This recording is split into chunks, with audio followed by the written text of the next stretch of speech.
Are the European Union and its common currency facing a crisis? What can and should be done? The EU is planning a new treaty called the European Stability Mechanism, or ESM. A treaty of debt. Members of Parliament all have access to the draft legislation. The authorized capital stock shall be 700 billion euros. Question: why 700 billion? Where did that number come from? And by whom and on what basis was it calculated? ESM members hereby irrevocably and unconditionally undertake to pay on demand any capital call made on them within 7 days of receipt of such demand. Question: nothing really. That part is clear. If the ESM needs money, we have 7 days to pay. Taking normal bank processing times into account, that means we have 4 days to write a check. But what does irrevocably and unconditionally mean?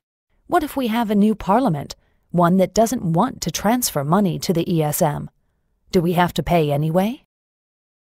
The Board of Governors may decide to change the authorized capital and amend Article 8 accordingly.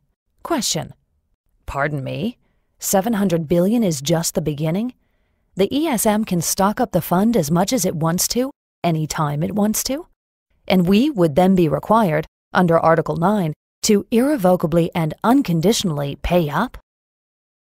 The ESM shall have full legal capacity to institute legal proceedings. The ESM, its property, funding, and assets shall enjoy immunity from every form of judicial process. Question: so the ESM program can sue us, but we can't challenge it in court? The property, funding, and assets of the ESM shall be immune from search, requisition, confiscation, expropriation, or any other form of seizure, taking, or foreclosure by executive, judicial, administrative, or legislative action. Question: immune from judicial action was covered in the last point, but this means neither our governments nor our legislatures nor any of our democratic laws have any effect on the ESM organization? That's a pretty powerful treaty.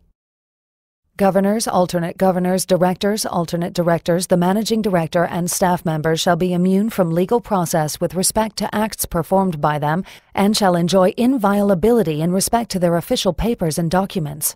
Question: so anyone involved in the ESM is off the hook? They can't be held accountable for anything? And does the inviolability of their papers mean we can't destroy them, or that we won't even be allowed to see what's been written?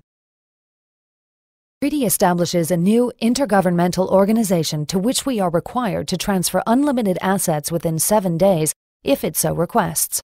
An organization that can sue us but is immune from all forms of prosecution and whose managers enjoy the same immunity. There are no independent reviewers and no existing laws apply. Governments cannot take action against it. Europe's national budgets in the hands of one single, unelected, intergovernmental organization? Is that the future of Europe? Is that the new EU? A Europe devoid of sovereign democracies? Is that what you want?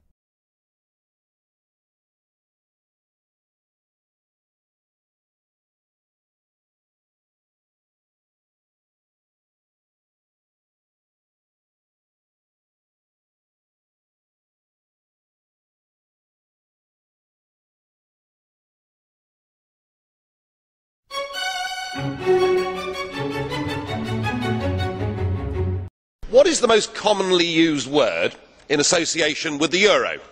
No, it's not failure, though it could be. No, it's stability, isn't it? A decade ago, everybody said, once we've got the euro currency, it will bring us stability. Well, I would suggest a decade on, what it has brought is chaos, discord and misery for millions.